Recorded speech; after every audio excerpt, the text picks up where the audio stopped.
Hi everyone, my name's Gups. I'm the host and founder of CoSign Podcast. Today, I'd like to talk to you guys about a personal development tool that I personally created and have developed myself. It's called the Success Pyramid. It's a visual journey that paves the way to you achieving greatness. It focuses on three key points in life: where you were, where you are, and where you want to be. As a kid, ever since I can remember, I've always had a creative and an imaginative side. That's why I love drawing so much. I think drawing is a great way to express myself, and I think it's a great way to relax as well. I remember being sat in school, rather than listening to the teacher, I'd spend more time drawing and doodling on the back of my book. That's why the teacher probably said I had so much potential, but I always was easily distracted. I always thought, you know what, I'm more of a practical learner. If I'm writing, drawing, or physically doing things, I absorb and digest information a lot better rather than being sat down and reading a book. Even though I'd love to be one of those people that could do that, and I'm trying to develop in that area, I'm definitely more of a practical learner. Anyway, as the story continues, a couple of years ago, I remember being sat down, stuck in a rut, thinking about the rat race, which is life, trying to figure out where I was, where I wanted to be, the job that I was doing, how I'm going to develop my career, and all these other crazy thoughts as well. I ended up drawing a picture of a forest. At the back of that forest, there was a massive mountain, and at the front of the forest, there was an onlooker. When I looked at that picture again, I quickly realised, hold on, Gups, this is a visual image of you, where you are, and where you want to be. So I started doodling again and further developed that picture a bit more by drawing another mini me climbing that mountain, and then one at the pinnacle point of that mountain with a flag in its hand, having conquered the mountain, having finally reached the end of the journey, massive smile on the face. And you know what? I thought this is a great learning tool that I could use with my personal development.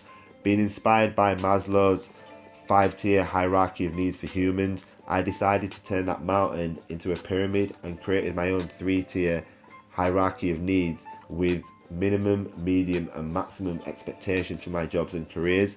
Once I'd really been honest with myself and figured out what my minimum expectations, what my medium expectations, and what my maximum expectations for my job and my career were, I then set smaller goals that acted as stepping stones for me to achieve my bigger goals. I had to basically be realistic with myself. I had to manage my time by setting deadlines. I had to work hard. I had to put in a lot of effort. And yes, I did have ups and downs. I had days where I felt like giving up. I did have setbacks, but I was persistent, I was consistent, I was patient, I was determined to basically get to that goal so I could see the best of all views and be content in what I was doing. So I kept on trooping on my journey and kept on ploughing on.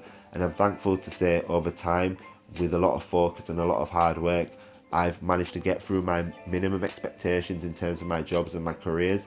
I'm currently on my medium expectations of my jobs and my careers, trying to get to my maximum expectations for my jobs and careers. And when I get there, I'm pretty sure I'll be fully content in what I'm doing and I'll be really, really happy.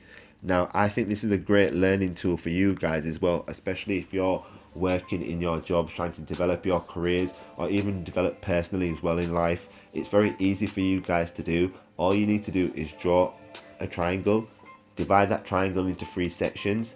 The bottom section is your minimum expectations for your jobs or your career.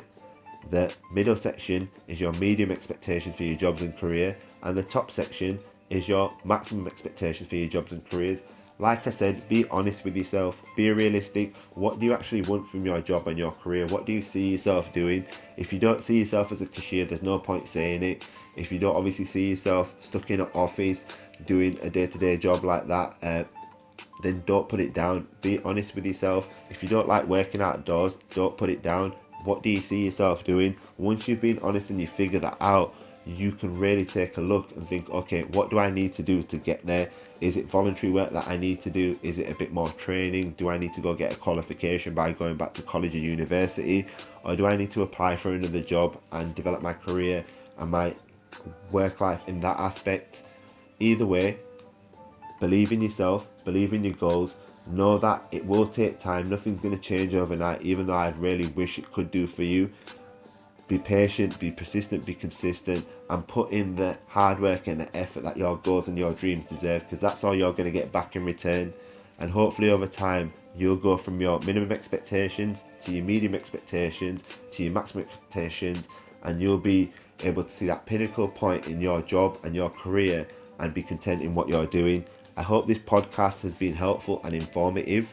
Until next time, if you'd like to get in contact with me, my website is www.cosignent.com. My email address is gups@cosignent.com. Alternatively, you can always follow me on Instagram, Twitter and Snapchat at cosine_ent. Until next time, enjoy the rest of your day, have a good week, aim high, dream big, peace out, bye.